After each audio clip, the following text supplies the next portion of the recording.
Welcome into Morning Invest on this Wednesday, March 2nd. I'm Clayton Morris. I'm Natalie Morris. Welcome back.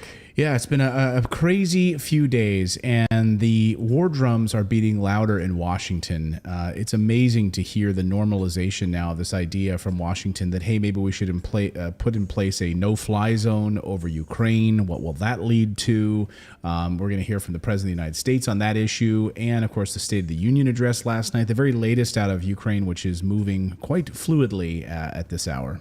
That's right. We're also going to talk about what the media is and is not telling us about the history of Ukraine. It's not just as simple as Zelensky good and Putin bad. We're going to back up some of the history and what they're saying and why they're saying those things and try and figure out what makes sense. And an update on this whole Pfizer debacle. We got some updates now on the Pfizer vaccine for young people, and it's not very good.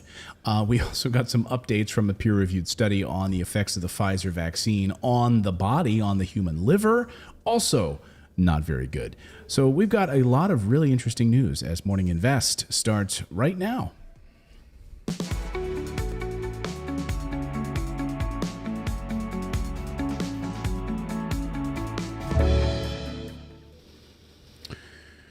Welcome. It's Wednesday, March 2nd. Thank you for allowing us a few days off. We're back from a holiday, and boy, have we missed a lot of news. We appreciate those of you who have reached out and said, hey, we want to talk about what's going on in the world. Guess what? We do too, and we hope we can lead y'all not astray, the opposite of astray. That's right. So good morning to everyone in our chat who's watching with us live this morning. Good to see all of you as well. And we do have a daily newsletter. Of course, if you go to morninginvest.com, you can subscribe to the daily newsletter. And many of you were writing us saying, where's the show? And we tried to have a few mentions of it in the newsletter that we weren't going to be live for a few days. But obviously, sometimes that goes missed. And so we are back. We are back fully here. So, all right, let's talk about Ukraine. Now, if you live in the West, no doubt you've been seeing a lot of one-sided, hypocritical news coverage of what's been happening. Well, that's very leading. Yeah, in Ukraine. Well, it absolutely has been. And if you've been watching CNN or you've been reading USA Today or the New York Times,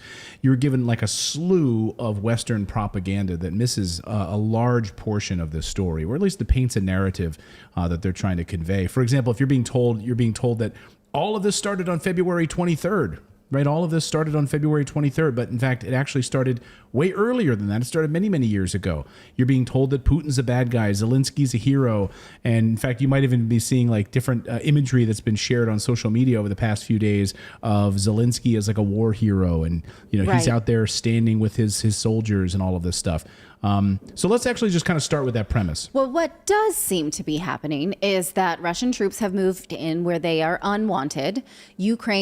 Ukrainian people in the areas that are not separatist, right? In Kiev, in the capital, in places around there, Ukrainians are pushing back and saying, we do not have an interest in becoming part of Russia, and we will defend our territory. You see civilians now coming up, all sorts of sort of stories of civilian heroism, 80-year-old grandpa coming to enlist in the military saying, I will help on behalf of my grandchildren. It does seem like the Ukraine is holding tight. Right. So that much at least we can confer. Right. Okay. So now that's like the nice early stages of this war, right? That's the nice. It's war light at this point, right? We got an 80-year-old grandpa who's trying to enlist, right? That's sweet. We've got that. It's not really war light, though. I mean, you have to think about if you're a mother and you have no medicine in the pharmacy, right? Or a father. Right. The pharmacies are empty. People are, in fact, leaving. There is now a refugee crisis. So, the media will have you believe that it's black and white, but this is happening. There are Ukrainians who are absolutely defending their country. Yes, absolutely. But what I'm saying is that the next stage in all of this is going to be the really troubling piece, and that's what happens once the the grandma is done yelling at the troops and the 80-year-old is done enlisting, and and that piece, that phase has moved on. Like, what actually happens next? And what happens next, it could be absolutely devastating. And that's the real question. What does the United States do? What does NATO do? And that to me is the really interesting question this morning, which is once we get past this We don't even have a lot of video yet. We have some videos of buildings being attacked by Russian soldiers. But once the full force and weight of the Russian army moves in and there's a full-on war, then what does the United States do? And I have to say, over the past few days, you've been hearing in the calls for the United States to enter into a no-fly zone, put a no-fly zone over Ukraine. That to me is incredibly troubling. I mean, you have people like Richard Engel from NBC. You have, Western media people coming out. He's a reporter for NBC News. Of course, we saw what he said about Afghanistan, which was incredibly infuriating a few months ago. We played it here on the show. But here he says, perhaps what did Richard Engel say about Afghanistan that was offensive? That we should continue to stay there and fight that. But that was before you were on the show. This was like months ago. Okay. I like Richard Engel, so okay, go ahead. So, but that you can like him. He's happy to make sure that the United States stays embedded in wars. I don't think that is his agenda, but go ahead. Okay, well, read this. Okay, let's read the tweet. You read the tweet. Perhaps the biggest risk calculation moral dilemma of the war so far, a massive Russian convoy is about 30 miles from Kiev. The U.S. NATO could likely destroy it, but that would be direct involvement against Russia and risk everything. Does the West watch in silence as it rolls? Okay, calling basically for what Chris Watts has been calling for. Clint Watts is also calling for the strangest thing: entire world watching a massive Russian armor formation plow towards Kiev. We cheer on Ukraine, but we're holding ourselves back. NATO Air Force could end this in 48 hours. Understand hand-wringing about what Putin would do, but we can see what's about to come here. Okay, but in context, the United States imported more gasoline and refined petroleum products from Russia than any other nation last year. So yes, the United States could go in and end this, but we would be sanctioning ourselves, right? So we want to talk a big game, but we don't want to shoot ourselves in the foot. Well, even beyond Go ahead. I was just going to say the whole thing is hypocritical from the beginning, because the fact that we're even here is because of NATO and us pushing NATO forward when we said we wouldn't. We lied to Russia, and we should have dissolved NATO in the 90s when the Soviet Union disbanded, because that's the whole reason NATO was created. So to me, this is like the reverse of the missile crisis, the Cuban Missile Crisis, because what would we do if Russia started putting bases in Mexico close to our border? We didn't even want them in Cuba. So it's like we're hearing all this different things, but a lot of people don't realize America's involvement in this even happening from the beginning. And we knew this was going to happen. It has been Putin has been telling us what he wanted for a long time, and we should not be able to just go there and build missiles pointed at Russia just willy nilly, however we want. Because it is a threat to him, obviously. Well, but based on an agreement in 1994, the Ukraine had a large stockpile of weapons, one of the largest in the world. They gave that up in exchange for a promise of support if Russia became an aggressor.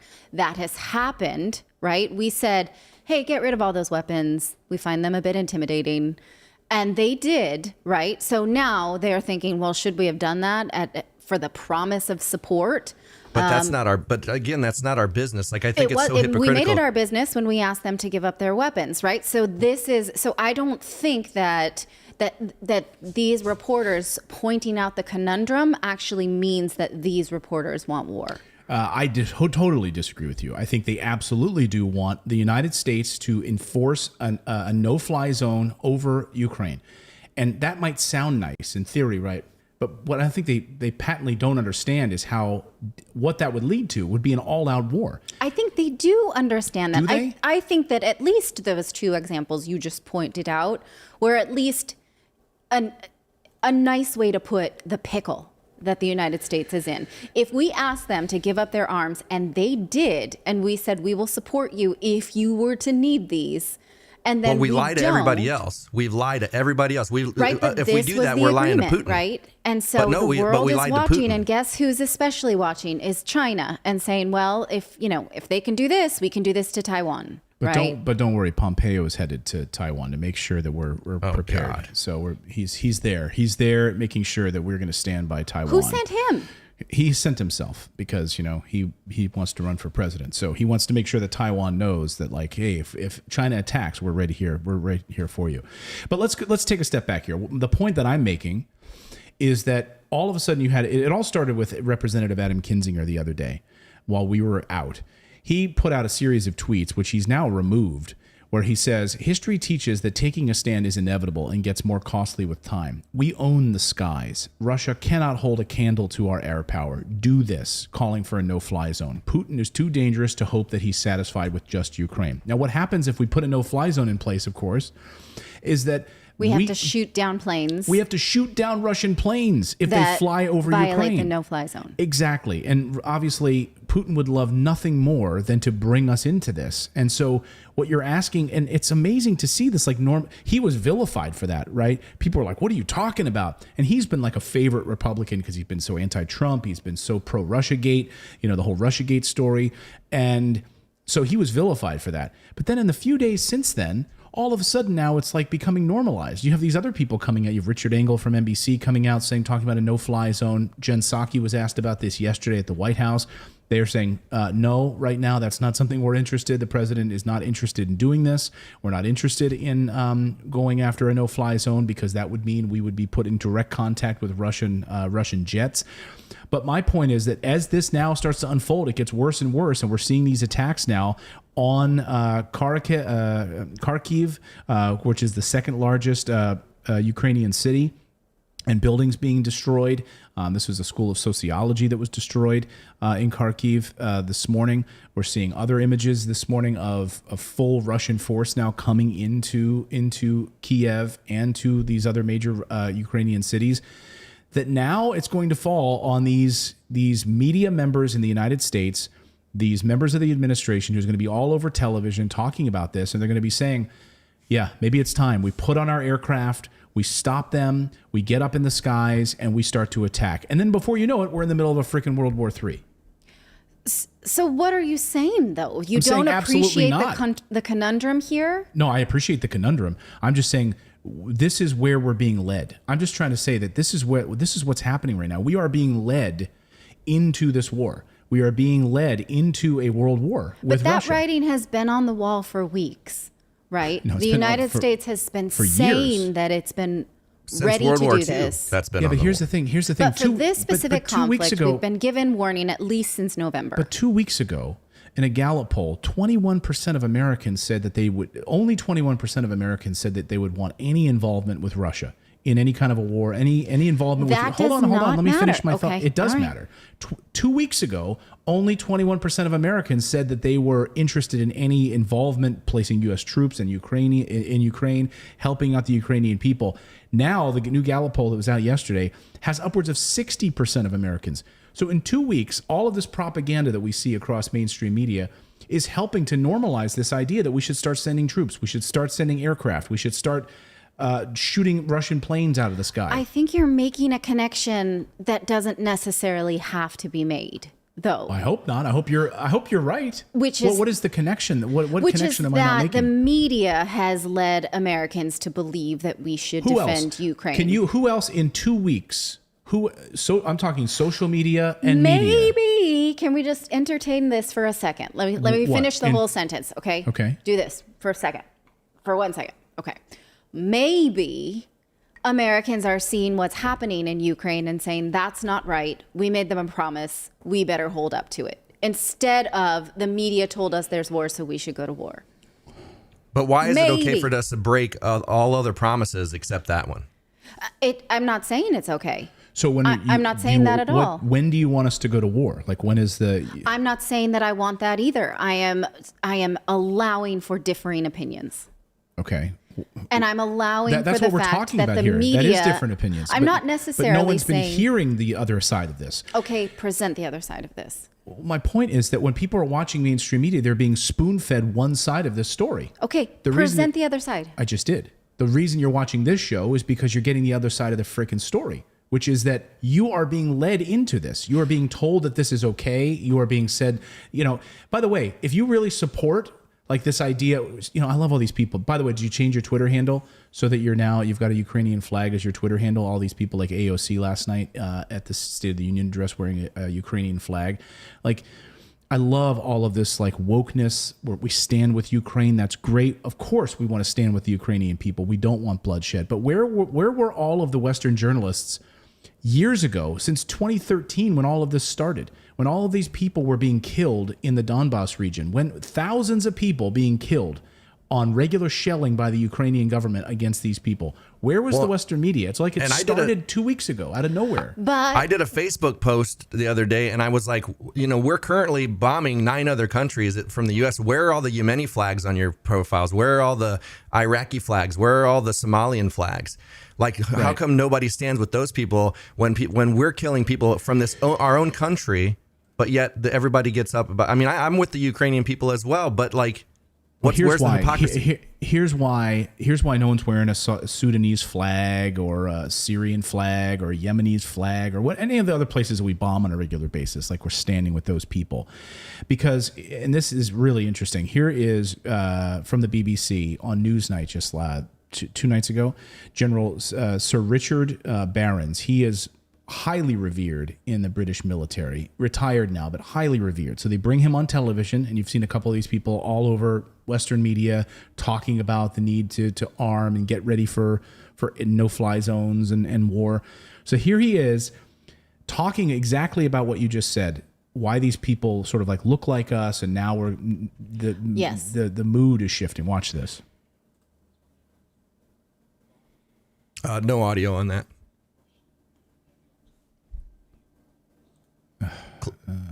Do you need me to come in? Audio? No, but just tell me why is there no audio? So on the PreSonus, I believe the volume is down. How do I? Okay.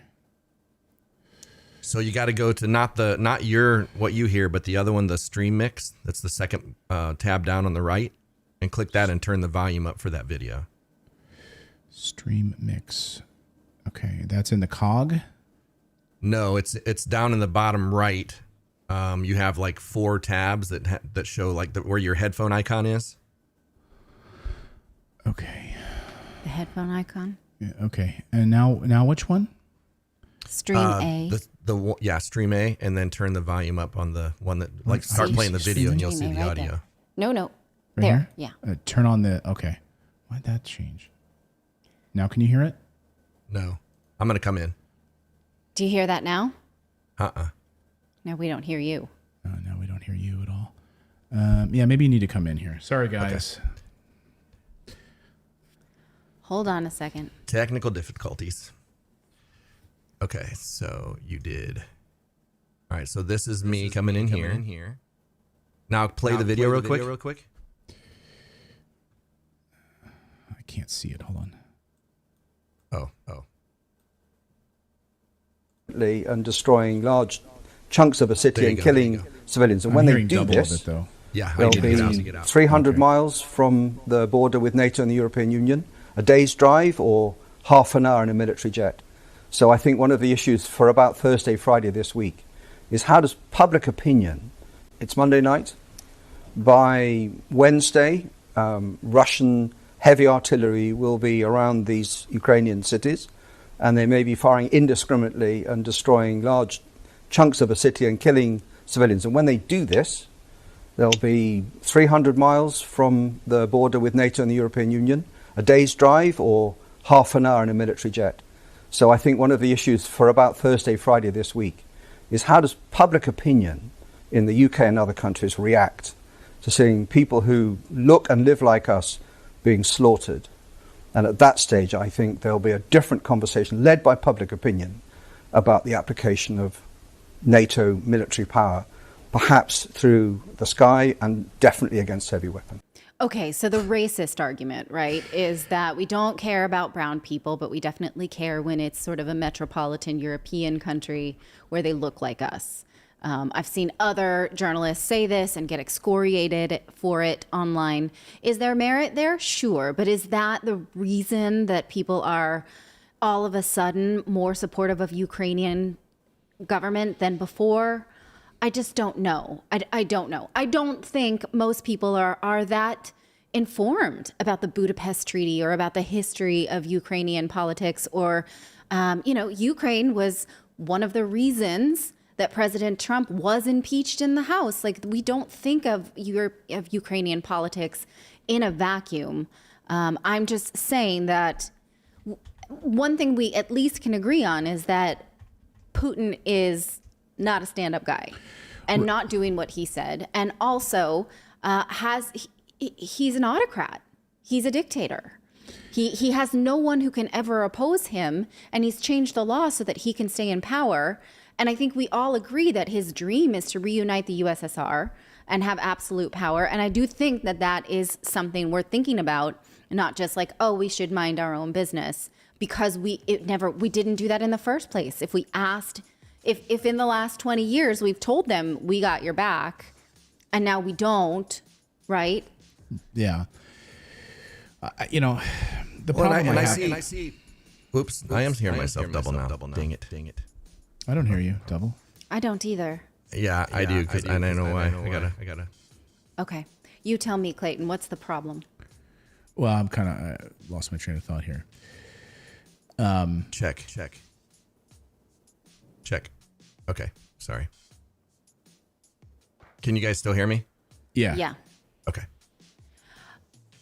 Well, look, we've been saying for a long time the media salivates over war. I think that's true. I think politicians do too. And I think that war is never the answer. But I do just want to sort of give people the benefit of the doubt. But I don't think it's useful for us to see this like Zelensky good, Putin bad, these binaries, right? Which that is not how diplomatic relationships really ever work. And, if you're really asking me what my preference is here for this conflict, well, I don't root for any governments, really. I think the patriarchy is what's killing Mother Earth and keeping a lot of people down. I usually am rooting for the disruption of society, but I don't think it helps to sort of not appreciate the conundrum that we're in right now. Well, no, I think it's not as cut and dry as this, right? I think you and I agree on that. And so you see this like Putin bad. Suddenly, everyone's painting Putin as if like in the past 2 weeks he's gone mad. He's the mad Vlad. Vlad dictator. Right. He's been telling us what he didn't like for years, for like 9 years. He's been telling us, look, this is not news. This is new. This is not new. That's where I disagree with you. Where he now wants this. He's been telling us this for a long time. Yes. I see in the chat people saying, but the U.S. looks weak. But what do you want us to do? Do you want us to start a nuclear war? I don't care if we look weak. I don't care. I don't want a war. And by the way, this idea. So what are we supporting then as the United States? Are we supporting what we deem as democracy, which is what we think Ukraine is? This idea of democracy propped up by us funneling billions of dollars in weapons to you. You're not a member of NATO, but we're just going to continue to funnel billions of dollars in weapons to you. You take over 4 state television stations, so you now control. Zelensky takes over. Arrests an opposition candidate against him. Like, is that really democracy? Like, what would we say if President Biden was like, I'm taking, even though probably already has control of it anyway, I'm taking over CNN, I'm taking over MSNBC, I'm taking over Fox, and I'm taking over CNBC or whatever. And now these are run by the White House. Yeah. That's what Zelensky has done, right? And he's also, they've also arrested opposition so that this is your leader, and stand in line. And he's calling for United States to step in, and he's making demands on us. Like Zelensky's demanding that NATO, even though you're not a NATO country, like stand in, provide legal assurances that Ukraine is safe, even if it's not in NATO. Our partners, if not ready to take Ukraine into NATO because Russia does not want Ukraine to be in NATO, should work out common security guarantees for Ukraine. Zelensky told in the CNN. By the way, he had time to sit down during a war and do a CNN interview, which is also interesting. Go ahead.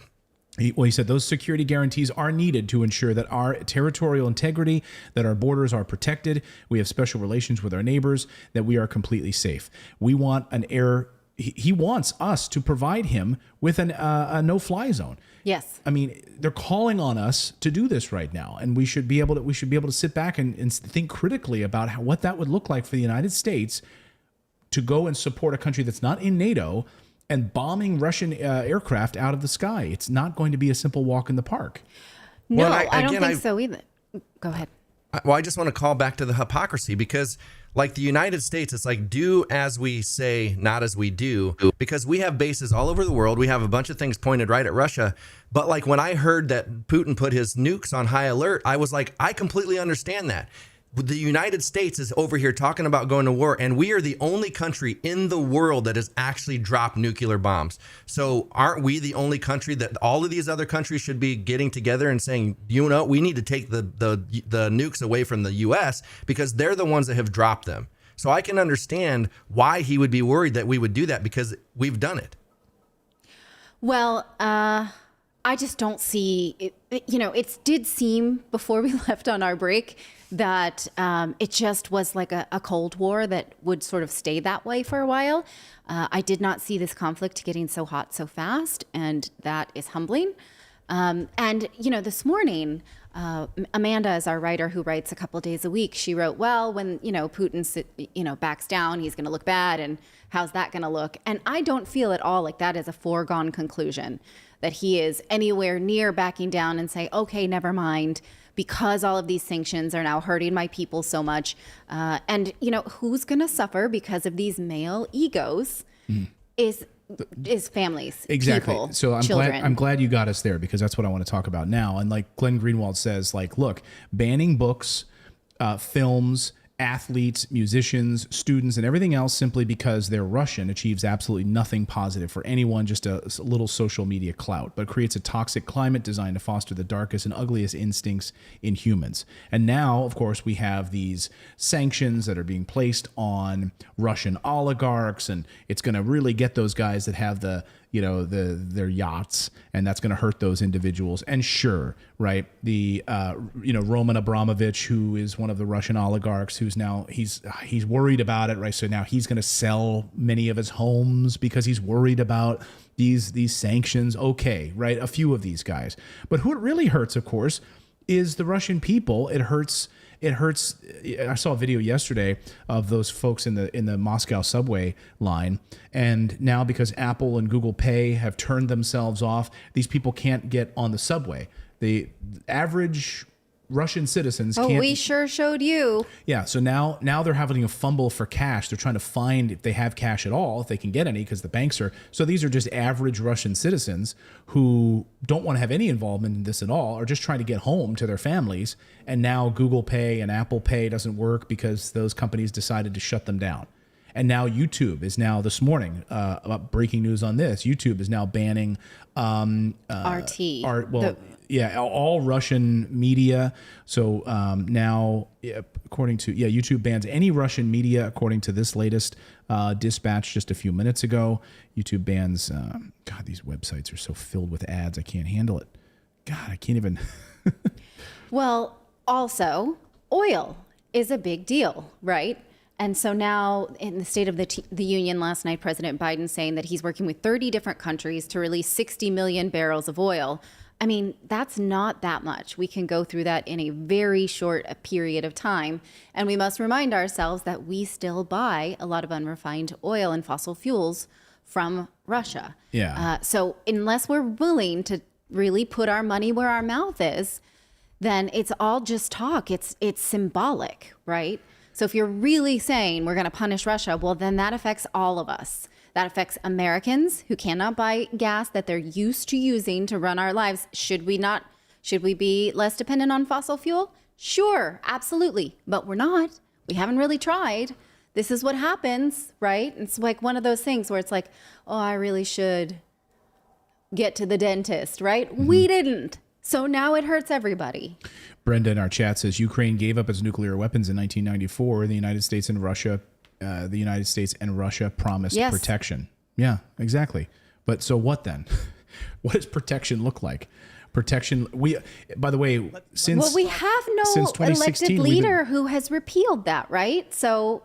And what would it take to do that? Say, we're actually not going to protect you in the way you think, so we'll give you your nukes back? By the way, we've been funneling billions of dollars in arms to them anyway. So in what way are we not protecting them?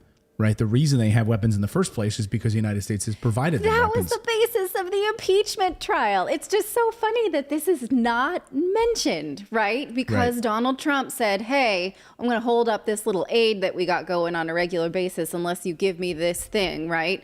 Whatever you think of that, whether that was worth impeachment or not, it happened. And so we have already we've known this, right? So when we're like, we're not supporting them, we have been, for a long time. Right. Yeah, for years. I mean, Lindsey Graham, John McCain, what's her name that ran for president? Amy Klobuchar. They went on that right after President Trump was elected. Before he was inaugurated, it was December of 2019, 2016, whatever he... Trump? Yeah. In January of 2017. Yeah, they went in December of 2016, the three of them, and they talked right to Ukrainian troops and said, we've got you. We want this era of Putin to be finished. We have got your back. We are going to make sure that you're armed and you're protected. And they turned right around and went back home and, yes, funneled billions of dollars in weapons to the Ukrainian people. Yeah. Yeah. And then last night, of course, during the State of the Union address, you see these members of Congress wearing the I Stand With Ukraine. I mean, this is the kind of propaganda. It's not as cut and dry as Zelensky great. He's a great, he's a hero, and Putin bad. And you have you see this kind of stuff. Did you guys see this? This is the kind of stuff that's being shared across social media. He's the age of heroes. There's Zelensky, 2022. Really? Super Is that implying that he fought in World War II? Yeah, it does look like it, right? Or it actually looks like World War I, right? It's like him superimposed like he was in the trenches. Pictures of him with with his kids, like he's an awesome dad. There's kinds of... Is that a Navy SEAL trident on his arm too? Probably. But just the way the media, we're going to get to the way the media is playing this whole thing in just a second. I think it's fine to sort of root for people to keep their sovereignty. It's absolutely fine. And it's fine to root for your country to keep its word. That's also absolutely fine. And it's also fine to care a little bit more when people who look like you are harmed. I think all of that is human nature, right? We can, in order to watch other people suffer, you have to be able to see them as the other. And this is a little bit harder for the people in power because more people in power and more people in the media are light-skinned. That's just how it works. That's provable and quantifiable. I think all of that is fine. I don't think we should be saying that any of us should root for one outcome over another or that we're led into one way of thinking over another, though. Okay, one outcome over the other. To me, one outcome is no war, right? But there is war now. We have that. Right. So now we don't have a world war yet.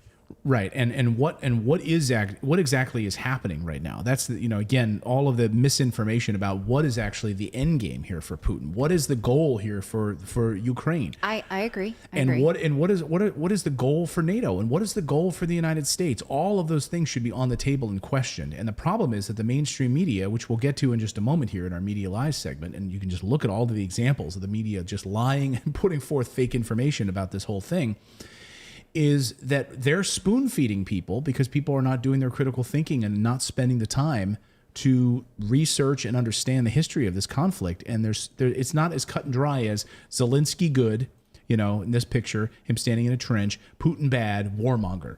Yeah. It's not that cut and dry. It's way more nuanced than that. And there's multiple pieces of it. If you try to well, then you have to look at the percentage of U.S. involvement too. There should be a whole bunch of U.S.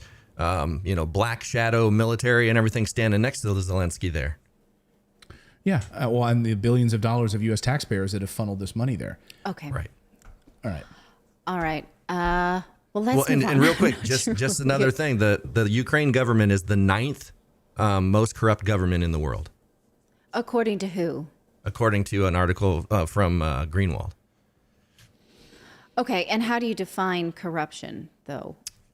Because they do a lot of political favors for money. I mean, look at the Biden story with Biden's son.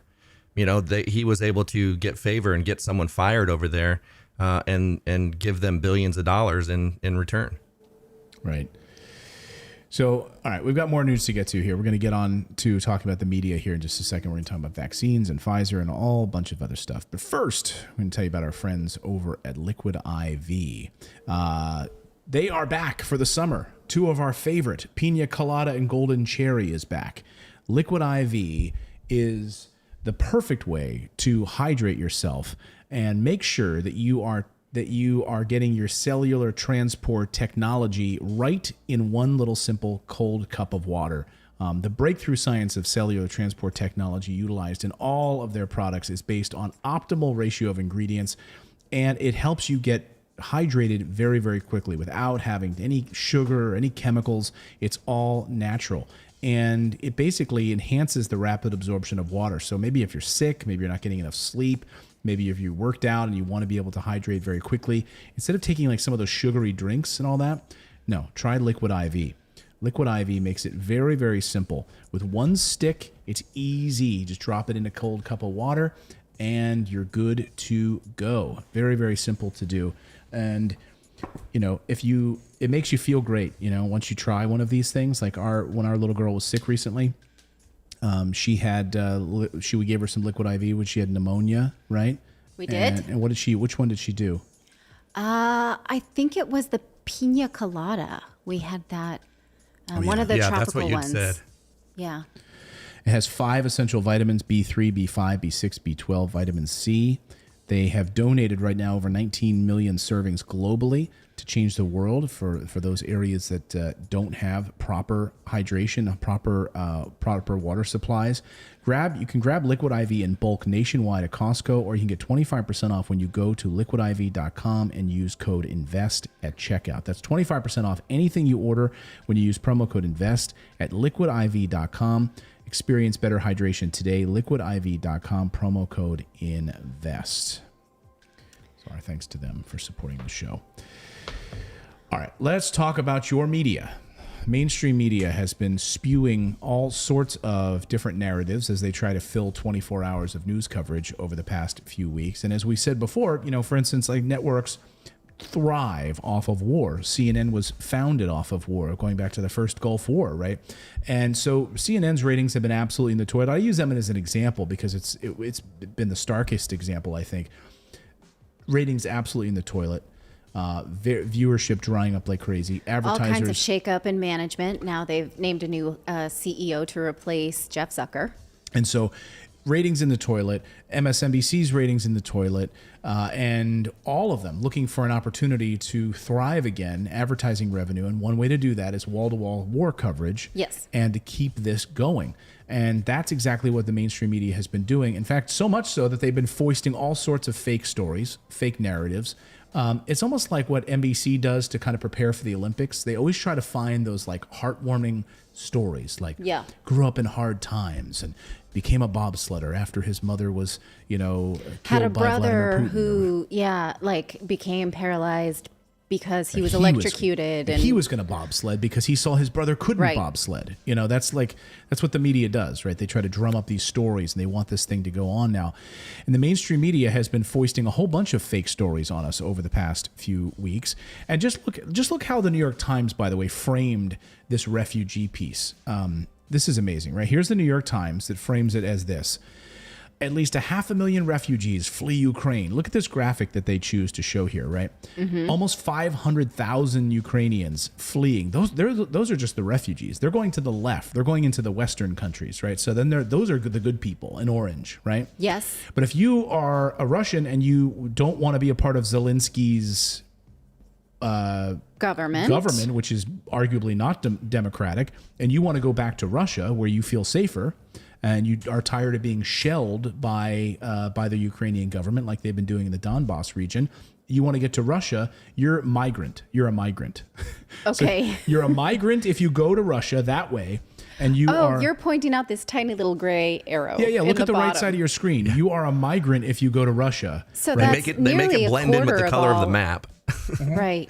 That's a quarter of all immigrants. So you're not a refugee if you go left, right? You're a good person if you go to the west. But if you're Russian and you're tired of being shelled, these are people in the Donbass region who are tired of being attacked by the Ukrainian government over the past since 2013. Yeah, why can't they be refugees? No. They are going to have the same you can't circumstances of family. So New York Times was called out about this, of course, and now they changed it to people. Now people. Now, but they kept the same. They kept the other part of it. So you just refugees going to the left, and you're people if you're going into Russia. So you're not a migrant. You're just people. So we are to have no empathy for them No, or you're not. collect no. For instance, we live in Western Europe, and so there have been no shortages of refugee collections here because it's easy to truck supplies over to refugees who need them. They're collecting baby diapers. We're collecting shoes, clothes, anything that was sleeping bags, medicines. There's nothing about collecting for people who decide to go to Russia. It's only collecting for the Western European nations. No, exactly. And that of course is the hypocrisy in all of this. Like, where has the outrage been since 2013 when the people of the Donbas region have been attacked? I mean, and attacked regularly by the Ukrainian government. Why? Where has been any coverage of this or any mention of this at all? Like, where were people changing their Twitter handles so that they have a Ukrainian flag as their Twitter handle? Where did this happen a number of years ago? The answer is it didn't. The answer is it didn't. The mainstream media here is all about, fighting white supremacy and all this other stuff. But Putin is literally fighting Nazis. Like, some of the people that we were sending weapons to and that we are funding are literal Nazis.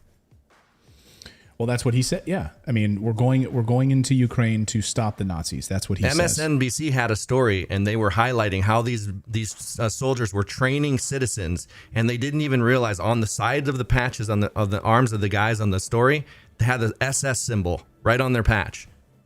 What? Yeah. And MSNBC was spinning it as, hey, the soldiers are training the citizens to fight Russians, and it's like, yeah, but they're Nazis. Right. And this is how the media portrays it, right? Like Zelensky, here's the, this is President Zelensky. He's a brave man fighting shoulder to shoulder with his people. All of these images of him being, out on the battlefield with the troops, right? Right. This man was blackmailed and extorted by Trump. Who was a corrupt criminal and a coward. So yes, if I have to pay more for a gallon of gas, democracy is worth it. Ukraine strong is the hashtag, right? There's just a problem with that photo though, right? That photo is from a number of years ago, right, when he visited troops back a number of years ago just to go in the front lines and see his troops. But this photo, this is him today. Right. No, it's not. This is years old. Well, of course. hey, that dude wants to pay more for gas to, support this conflict. We don't all have to feel like that, but look at the end of that tweet. He's like, well, this is what happens. Yeah. So I'm going to have to pay more for gas. Then, okay. You know what you can also pay more for is an electric car. How about that? So that we don't have these problems anymore. Right. Did you see that video that it got up to 1 million views before somebody debunked it, but it was like a military plane being shot down. Oh, I have it. Yeah. Oh, yeah. Okay. I want to show you. This is amazing footage that, again, social media and the mainstream media has been sharing. Like, this is, look, these Russian aircraft are being shot down by Ukrainians. These Ukrainian anti-aircraft fire, they're doing an amazing job. And I actually have footage of this. Let's play it here. Here's that. Look at that. There's a Russian jet. Boom, we got him. And everyone's like sharing this. Mainstream media is sharing this. Sad part is, though, that this is actually footage from a video game. I was going to say. This is not real. The physics of that doesn't look right. Or the ghost. Have you guys heard about the ghost? The ghost of Ukraine. The ghost of Ukraine, of course, has been shared last week. This was all over. And if you were part of woke Twitter, you would have shared this as well. Jason Calacanis and others were sharing this. They're like, I hope this is real. The ghost of Ukraine. And it showed one jet. And the mainstream media was saying the ghost of Ukraine is real. He shot down 6 Russian aircraft, and he's like the Red Baron. The Red Baron, like Snoopy from World War I. He's amazing. He's taking out. No, there is no ghost of Ukraine. It does not exist. It doesn't. But it doesn't stop the mainstream media from pulling out these garbage stories. Like, here's another one that the mainstream media. Drone imagery shows Russian troop movement around Ukraine border. This is near Kharkiv region, where first guards of Russian tank army were spotted. Boom, we got them. No, turns out this is 3 years old and from Syria. Like this is, by the way, the United States doing this bombing in this video. Like this is not Russian. So all of this to say that the mainstream media continues to put out these narratives that like Zelensky is the great hero and Putin is sending his family off to a bunker. Did you read that story this morning? Yes. That Putin is so scared he's sending his family off to a bunker this morning. I mean, don't you feel people shame to post things online that you are not completely informed about? I am scared to death to post things on Twitter in case like that opinion ends up being ignorant later, or, I just would never do that. So let's all learn the lesson and think before we post things. How about that? That's why I try to vet everything, because like that's been going on all weekend. And that's just a I mean, like Putin has said, I'm not going to hurt civilians or whatever. And he's been steadfast about that. And there are no confirmed, like if you try to confirm the data of civilians killed, it's all over the place. You have the U.S. media reporting that it's 500 to 1,000. You have another reporting it's 200. And there's no verifiable numbers that anyone can get. So it's like, we don't even know. So maybe he isn't even hurting citizens. But if you think about how the U.S. does it, we do it indiscriminately. We go and we don't care about, 90% of the people killed in drone strikes are innocent civilians. 90%. Yeah. My dad used to sing the Red Baron song like a bedtime lullaby. It actually doesn't work great like that, but 10, 20, 30, 40, 50, that song. Yeah. Like, Daddy, sing me a song, and then he would sing the bloody Red Baron. Again, this is, and you have like these other videos being shared of these aircraft flying over. They're not happening in Ukraine. They happened 2 years ago in Moscow as part of like a flower parade ceremony. You have all of these stories coming out, and it's interesting. This story really got me. This one probably more than anything really bothers the heck out of me. So Maria Zakharova, she was speaking when asked this question from Western journalists about the what's happening here and Russian aggression. Now there is subtitles here. There are subtitles. There's a translator reading this.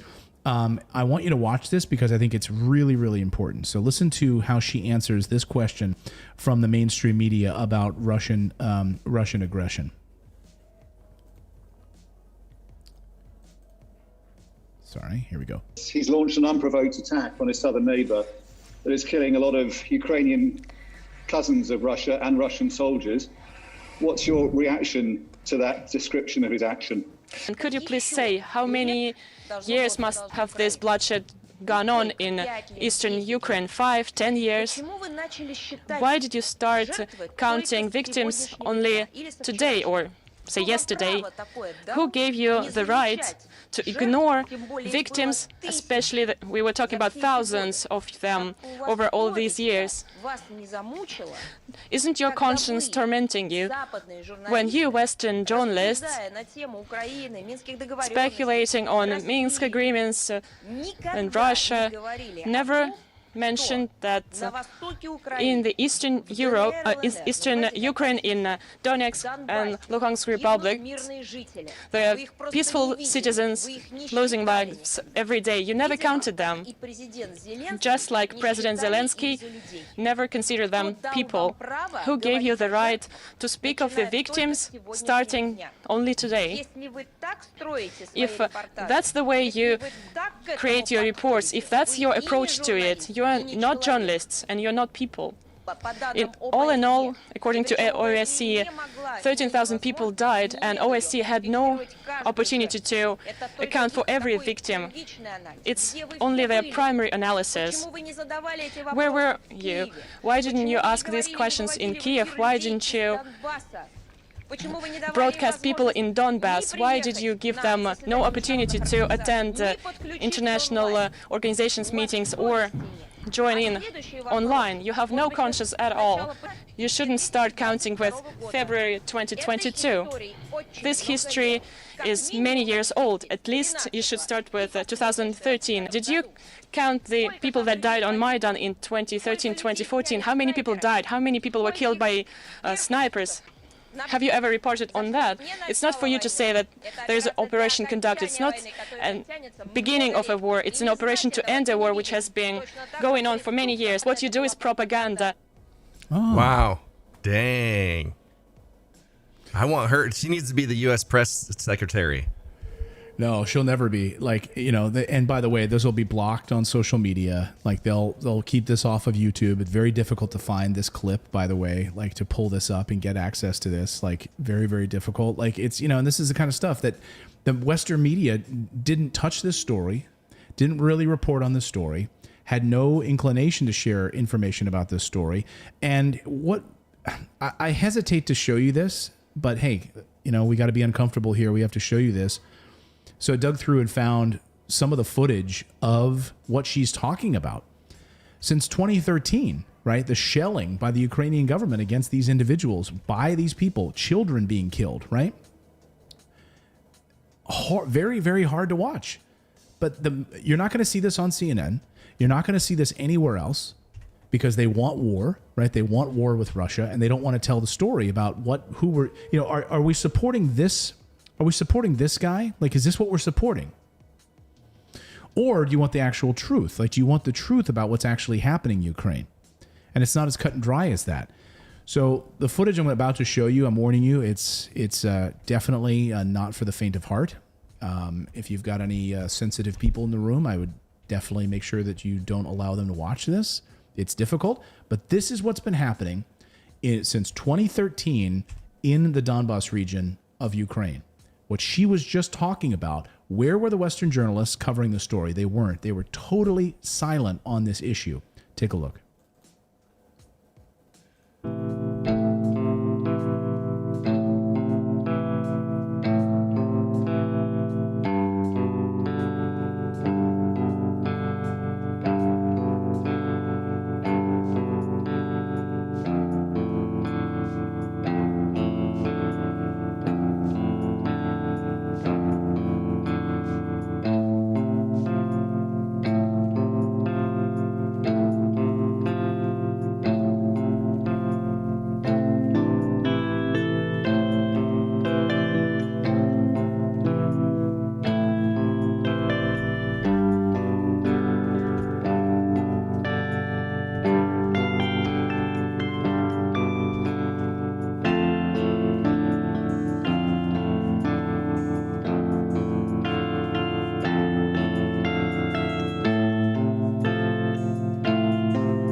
That's what you don't see. That's what no one talks about, no one covers, and no one brings you this. And what was that? Where was that from? Ukraine, Donbas region. This is exactly what she was talking about. Right, but this is 10 years. Right. This is what Donbas, this is what was happening before Putin got involved. Exactly. This is what's been happening by the Ukrainian government against these people for years. Awful. No coverage of it. Has anyone talked about this in the United States? No. We don't hear about this at all. No mention of it, no commentary about it, nothing. It's as if, as she pointed out in that speech there, that this just started like February 22nd or February 23rd. Like that this is new information. This is a new war that just started over the past few weeks. Fresh. It's like it's only 10 days old. Where was the coverage? Right? So you have here's your hero, right? This is the hero that everyone's propping up. And it's not that simple. It's not that simple at all. And incredibly disheartening to see. All right. Well, and you have to look at it through different eyes, I think, sometimes, because if you look at, like, if the U.S. was truly altruistic and something like that was happening in a country by somebody else, like, and we stepped in and did something, it would make sense, right? But like, we're the ones doing that too. Like, we're the ones doing that, and we would hopefully fight another country that's doing that. So in some ways, what Putin is doing is necessary in some ways. Right. I think you have to see that. Yeah. I missed that. I went away. I stepped away for a second. I don't know what. It's probably good you didn't see it. Yeah, it's good you didn't see that. You guys, okay. We're going to move on and see how much you guys can get us in trouble to talk about COVID next. All right. The mainstream we haven't media been hit yet is for a while. is all but over COVID. So that's at least, war, COVID.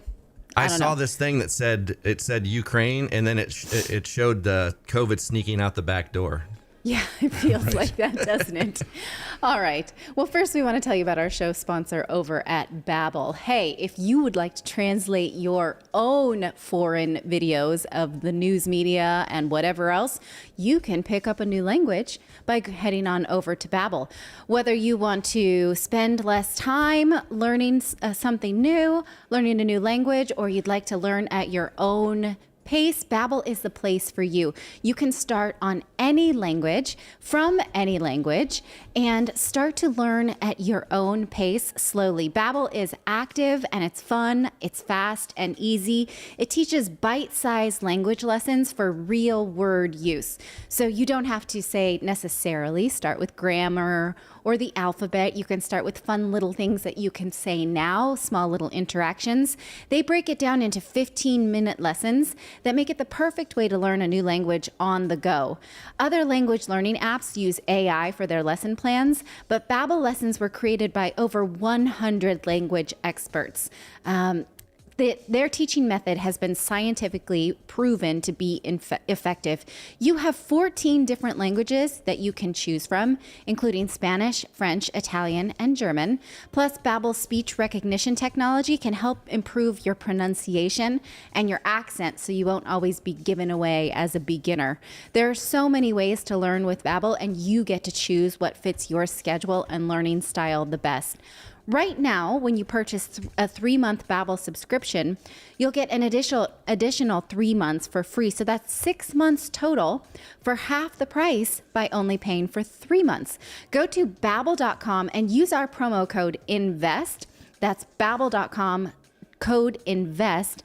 Babbel is language for life. All right, let's talk about what's going to happen with this vaccine passport program. We've been talking about it here on the show for a little while. Will we see, in fact, tech oligarchy coming to the help of Washington to make sure that we all are being tracked on a regular basis with our vaccine passports? Well, we heard that, that might be, now that COVID's kind of dying off, maybe that's not going to be the case.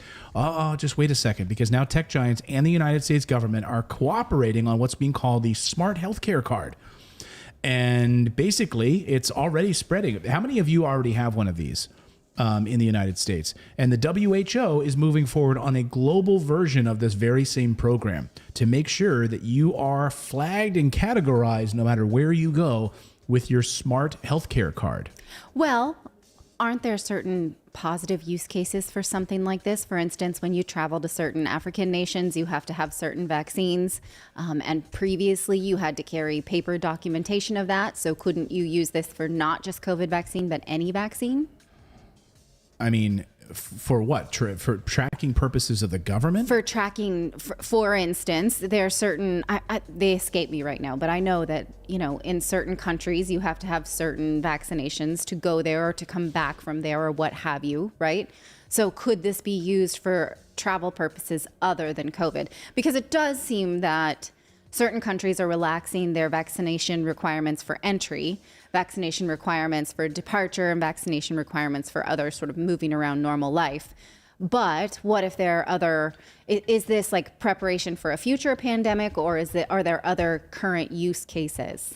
Well, it's the discussion right now of this international pandemic treaty. This idea that, okay, under this, as they're talking about in Geneva right now, an eventual agreement making sure that there is an international vaccine certification so that we don't have in the future this hodgepodge approach, I guess. The idea is that, which absolutely was the case, right? So it was a mess. Americans could not get their vaccines verified when they traveled to Europe over the last 2 years because they had physical cards. There was the QR code in certain states, but not all.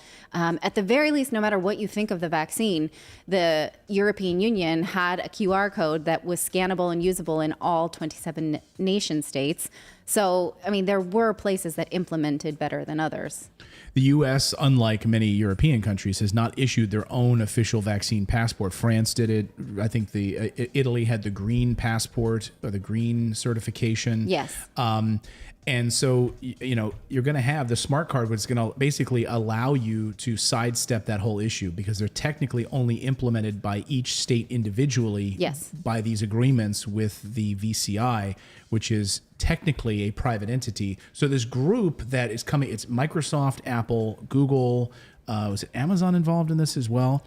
Well, look, I don't like any of those companies. I don't want any of them to be in charge of my health. But at the same time, I was one of those who wore a health bracelet or, one of those in case you kidnap me bracelets, those kind of things. Remember those in the 80s? I do remember. But I wasn't in California. That must have been in California. Shut up. That was an unnecessary jab. But you had California was home of all the serial killers. It's true. In the 1980s, right? It was ouch. The Night Stalker. Yeah. But you know how people wear those no blood or allergic to whatever or what have you. There are positive use cases of these things. I just don't want any of those companies you just mentioned involved in it. According to the Politico piece, the Biden administration has said it wouldn't issue digital credentials. So what's happening? The Biden administration, we're not doing this, but then the states are doing it through this treaty they said, we're not going to roll it out for any standards for vaccine credentials. Complicating the situation is that the United States doesn't have a national inoculation database. So they want to have a full inoculation database of all of your health markers and data. And but okay, why is that bad? Again, here's why it's bad. Do you trust your government? Do you trust them to to use that information? To not use that information? Depends on the government, but we saw what the IRS did against political candidates that didn't like. We saw against political opponents that didn't like.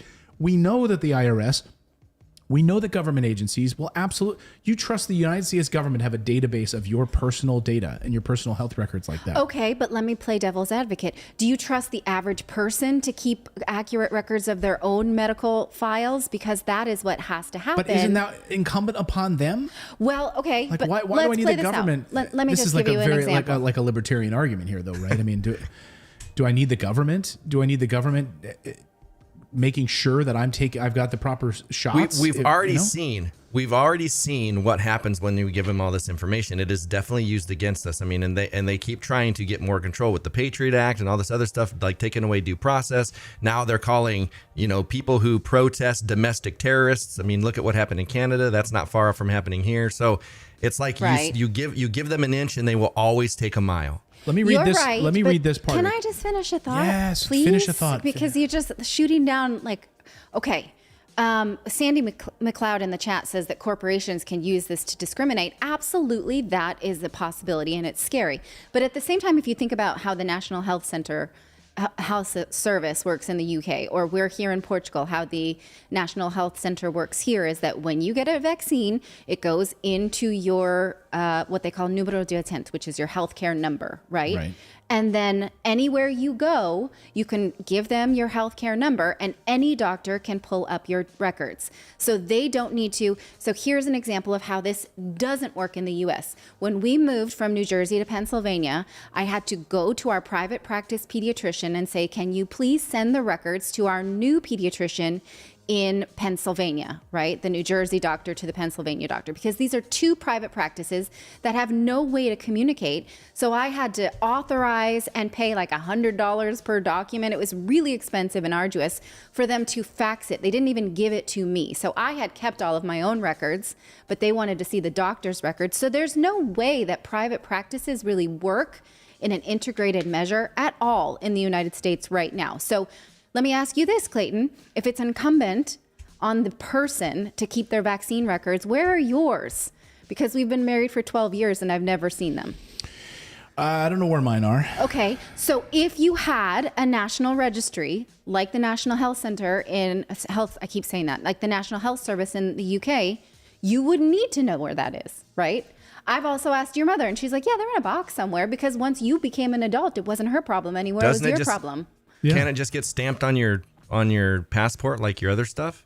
You could, right? You could keep that analog, but we have no way of doing that. And we have seen how it doesn't work. Okay, so on the one hand... That's wrong. On the one hand, I'm going to finish Let me just finish this thought. And you've seen people now going out and getting like 5, 6 vaccines because they just are like vaccine hoarders, right?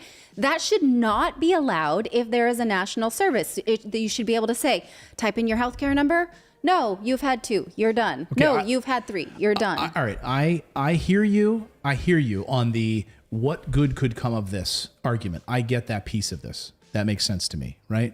However, let me give you the devil's advocate side on the other side, which is now it's not just the government putting together like a healthcare.gov database. It's the government sidestepping this, basically turning this over to the tech oligarchy, Facebook, Microsoft, yes, Bill Gates, Microsoft. I mean, give me a freaking break. So these companies basically are front runners for the government. They then get all sorts of bonuses and bailouts and big money and donations from corporate from the government, billions of dollars in money and tax breaks from the federal government, and then these companies get to harvest this data. Like, do you mean to tell me you would trust Facebook or these big tech oligarchs to have your private health information? No, I don't. I don't want these actors. But the same thing, again, happens in the UK, where the government will sort of, like during COVID now, we're seeing these investigations because the UK government outsourced to certain contractors, and the English people don't know how those decisions were made, why some contractors were paid too much in order to roll this out. Roll out sort of testing and all sorts of things. Yes, it can go wrong, but the system itself can go right. And we've seen it go right in a lot of places that have socialized medicine. I think the bottom line on this piece, though, specifically, is that this allows the federal government truthfully to claim to not be implementing any federal passport system. Right. Or keeping a vaccination database. They're not. Instead, they're basically subcontracting it out to the tech giants to do that. So now Microsoft, Google, et cetera, Facebook can have access to this. Amazon, by the way, with Amazon Web Services. And so your data, you mean to tell me you're not going to be sitting there and you're going to be searching online and let's say you have diabetes, right? And that's in your public health register and you're on Facebook. You're not going to start seeing ads surfaced to you because you are a diabetic based on the data that's being stored by Facebook or Amazon in their servers somewhere. But again, that same diabetic has an epileptic fit on vacation in a state where their private health care is not.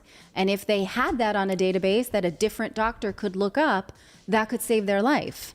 So there definitely are positive use cases that we see happening because we are recipients of socialized medicine with a national database. In fact, like when we got our healthcare numbers in Portugal, we were asked to bring our vaccine so that they could put it in so that I don't have to, if I choose to change my pediatrician, I don't have to tell the new pediatrician what the old medical records are. They just have it. Yeah. No, I think you make a good argument. I'd love to hear from our viewers this morning. Let us know what your thoughts in the chat below about this very story. We've got another story related to vaccines today, and it has to do with Pfizer. So I don't know why this story hasn't gotten much more coverage at all. The mainstream media has largely been ignoring it. I wonder why. Probably I think because Bill Gates pays money. Well, yeah, and probably because Pfizer spends billions of dollars funneling money to CNN and all these other media conglomerates because these segments are brought to you by Pfizer. These news stories on their websites are brought to you by Pfizer. Well, why don't they feature a story about what Pfizer's vaccine has done in the liver? According to a peer-reviewed study from Sweden, and I'll put it up here on the screen. It's called Intracellular Reverse Transcription of Pfizer-BioNTech COVID-19 mRNA Vaccine in Vitro in Human Liver Cell Line. Basically, the layman's terms version of what this does is that it shows that the cells replicating in the liver, creating new DNA inside of the liver, which is basically totally contrary to what the CDC had told us. Right, that the mRNA technology would not be able to do this, would not be able to replicate itself in any kind of new way, that it was only to increase antibodies to the COVID vaccine. Right. Now this Dr. Peter McCullough, an internist, cardiologist, and epidemiologist, has said that this is a different ballgame, right? Maybe because we're all looking so closely at the Ukraine, not the Ukraine. I think we're not supposed to use the article, right? It's Ukraine, yeah. Excuse me. that we have not seen this. But it does seem to be contrary to what the CDC told us. Well, it's absolutely contrary to what they told us, right? Which is that these shots did not replicate DNA in human cells. And so what are the long-term effects of this? We don't know, right? We don't know at the end of the day, like what the long-term effects of having this vaccine like replicate inside of our liver. Well, I had Pfizer, and I can say that I'm super cranky. I know that. All the time. So that might be. Hit the nail on the head there. Maybe that's it. Can we get a peer-reviewed study? Actually, I'll be your peer, and I'll review it, and I'll give my stamp of approval on it. Anecdotally, I'm going to say that the COVID vaccine from Pfizer has made me cranky. Findings conflict with the CDC's claim that vaccine never enters the nucleus, contrary to the CDC's claim that the vaccine does not change or interact with your DNA in any way. Well, it turns out that it does. And they have shown that it does in vitro or inside a petri dish and on human cell livers or human liver cells. And that's exactly what they told us would not happen. So they studied the case of a healthy 35-year-old female who developed an autoimmune disorder right after having this vaccine. And so, interestingly enough, is that the CDC and the media have been so willing to kind of brush these reactions off as like, no, there's no, just sometimes it happens to some people. It's one of those things. Well, these researchers in Sweden were willing to say, maybe it's not one of those things. Can we figure out why? And this is their answer. So it's interesting when people like to say like, oh, there's absolutely no risk. There's no reaction. There's nothing. Well, that's not actually what the data says, no matter how much we want to believe that. Yeah, and now new study out this morning, too, about Pfizer and their vaccines for children under 5, which are going to be available. They're available now. Now, what is the efficacy of these vaccines? Well, as we had in the newsletter this morning, it's very, very low. I mean, it's like, what, 12%? 12%. And yet the CDC is pushing those. The CDC is pushing these for anyone, kids are immunocompromised. So if you're between 5 and 11 and you're immunocompromised, they want you to go out and get this additional Pfizer vaccine, this additional booster right now. And that's right now, children under 5, right? Can you believe this? Children under 5 are the only group that are not eligible for these vaccinations. For now. Yeah. 12% is just such a pitiable number, right? To take that risk for your child for such a low risk benefit analysis. And now I'm going to ask your parents though, like watching, now you know that this replicates the DNA in the liver of the body, right? Yeah. We know that that's the case. Would you do this? I mean, if you have I'm talking about an immunocompromised child, right? Would you do this? You have a 6-year-old who's immunocompromised, has some sort of comorbidity. And what we're now just starting to learn about these vaccines, this data. We have whistleblowers coming out from these companies now who are talking about these stories and telling us what's been going on behind the scenes at these companies. And it's not good. Would you want to have your child stuck with this thing? Well, and think of all the data they've hidden too. Like they've admitted, they took out a big swath of people out of a major study. And, there was that whole thing with the FDA not wanting to release information to us until 2055. Like these things show that there's nefarious things going on. And you're talking about the media and all these stories, but I saw, I can't remember who I watched talk about it, but the CEO of Reuters is on the board of Pfizer. So if you think that they don't manipulate our news, they absolutely do. Yeah. But then again, we had our daughter just in the last few weeks had pneumonia, and she's the one child that never tested positive for COVID, even though she had antibodies.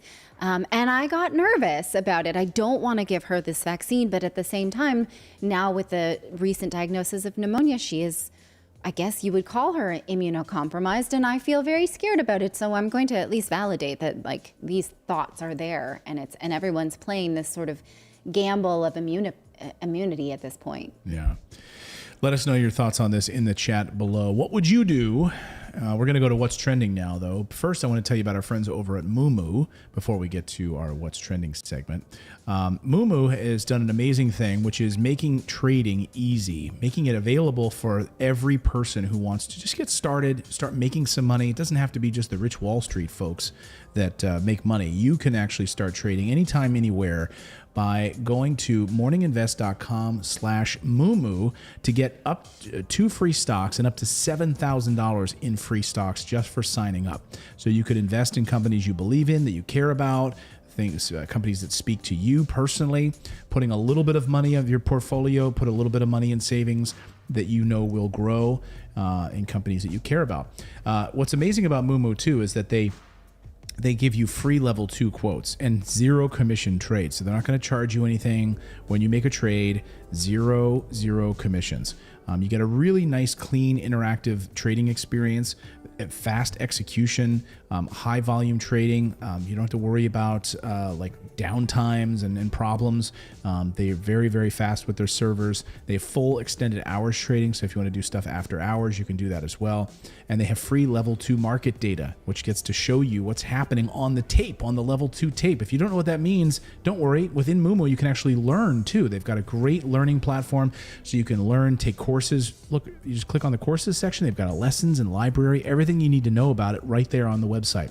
So you can start learning and studying and become more intelligent investor and making some money on the side.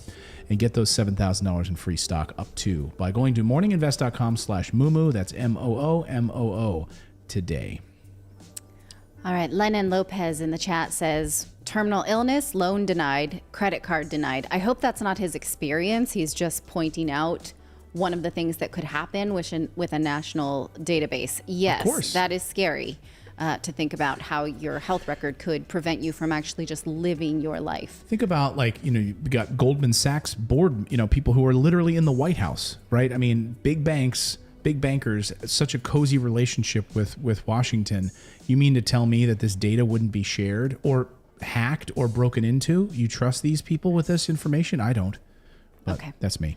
All right. I'm going to tell you what's trending, and then we're going to get you out of here. So Mark Hamill is trending because there's a video of him using American Sign Language to speak with a fan as Luke Skywalker. Here's the video. Super cute. My name is Luke. What's your name? I got tears in my eyes when I watched this. Yeah, that's so cool. And so he signs Robert. He's saying, nice to meet you. And he wants to take a picture, and his sign language is really good.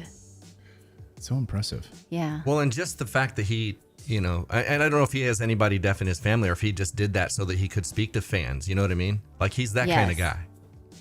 Yeah. Okay, so what are we learning here, everybody? We're going to learn this together. This is Jedi. Okay? You pull... Look at that. I know. He says, can I have a hug? Like, Luke asked him for a hug, or Mark asked him. So he goes, here's how to just say you're a Jedi in sign language. Okay, right? Here we go. You are a Jedi, and that is force be with you. Everybody, practice this right now. Drop what you're doing, unless you're driving. Okay, ready? Okay. Ready? What is it? Force be with you. Be with you. All right. You are a Jedi. Did he make those words up himself, or? I do not know that. I know a little American Sign Language, but I knew nothing of Star Wars signing, and I think that's great. So, everybody, one more time. Force be with you. I like this in the chat. Branks to Twilight says, teach ASL in school instead of cursive. Yeah. Oh, I love that. Yeah, who needs cursive? What a waste of time that is. Yeah. When you watch the news in Europe, almost all of it has a signer. In the United, right, like a picture-in-picture with someone who's signing the news. You just don't see it as much. I wonder if we could get Mark Hamill to do that for our show. Like, he would just be our signer. Like, you just have like a little Mark Hamill. I'm sure he's not busy. No, I'm sure. When I was in Vegas for the Nationals in 8-ball, one of my teammates was deaf, and so because everybody was wearing masks, because he reads lips, so it's like so it was basically like he was completely deaf, and so I spent a lot of the time I'd have to pull my mask off and repeat everything people said to him so he could read my lips, because he just couldn't tell what anybody was saying. I mean, it was really interesting. I wish more people knew ASL. I wish I knew ASL. I should learn it. Yeah, me too. Gosh, I didn't think of that. The side effect of a mask for someone who's hearing impaired. Yeah. Oh my goodness. Okay, Women's History Month is trending because March kicks off Women's History Month. That's what it is in the United States. And also cue the conversation about how women only get a month. and all other 11 months are for men. Britney Spears is trending because she shared photos of her beach vacation with fiancé Sam Asghari, featuring her and her wedding ring, and she's naked. And different responses range from good for her to is she doing okay? Also, I'm on the girl, good for her train. I'm not, because she's sunburned. And what have I told you about getting sunburned? Yeah. Girl, put on some sunscreen. I'm fine that you want us to see your body. Cool. But you got to practice safe sunning. And she's clearly burnt to a crisp. Look at her butt cheeks. Those are red. That's burned. Do we have to? Okay. All right. Butt cheeks are red, violets are blue. Grim wants to know, why didn't we open the show with this today? Right? Good question. That's what we should do. So every show starts with this, okay?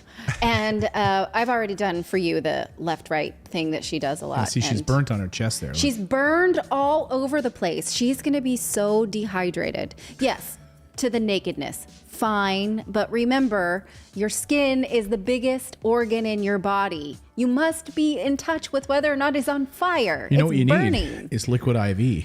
That's Well, what, yes. that's what Brittany needs, some liquid IV to save her from the dehydration. So yeah, I think people who say, is she okay? They're really worried about her increasing her risk for melanoma. Yeah. Yeah. Okay. I can get on that train. Yeah. Okay. Otherwise, yeah, fine. Bikini, naked. Do whatever you want. I don't care. All right, that's going to do it for your Monday, or what is it? I thought it was Monday because we weren't here, but it's Wednesday. Your Wednesday edition of Morning Invest. Thank you all for putting up with us today. We appreciate it. And morninginvest.com is the place to go to sign up for our free daily newsletter. Make sure you're signed up for the newsletter because, you know, you never know when YouTube decides to take you down. You know, Don't say that. Censor Hula you. in the chat thought that's what happened to us. Yeah, they censor you, they take you down, they do all that kind of stuff. So make sure you're signed up for our newsletter. That's how we're able to communicate with you. Morninginvest.com. It's totally free. Plus, you get a great newsletter every day. And if we have a message we can send to you about what's going on with the channel or other things, we can send that to you there as well. We have some super chats, though, right? Yeah, I have two super chats really quick. Okay. We got Kezian Hudson, super chat for $2. Thank you. And then Carolina Vieira, in Brazil has BRICS agreement, but it is not in Russia favor or NATO favor. Brazil minds its own business. So she's saying that the BRICS agreements are like NATO agreements, but they do not actually pull in other nations if they have conflict, I think that's what she's saying. Yeah. I suppose. Yeah. Okay. Yep. Thank you And for that's that. All the super All chats. right. Well, thank you, everyone, for joining us today. And we will be back here tomorrow at 9 a.m. Eastern Time. Until then, everyone, be safe, be kind, and make sure you wear sunscreen.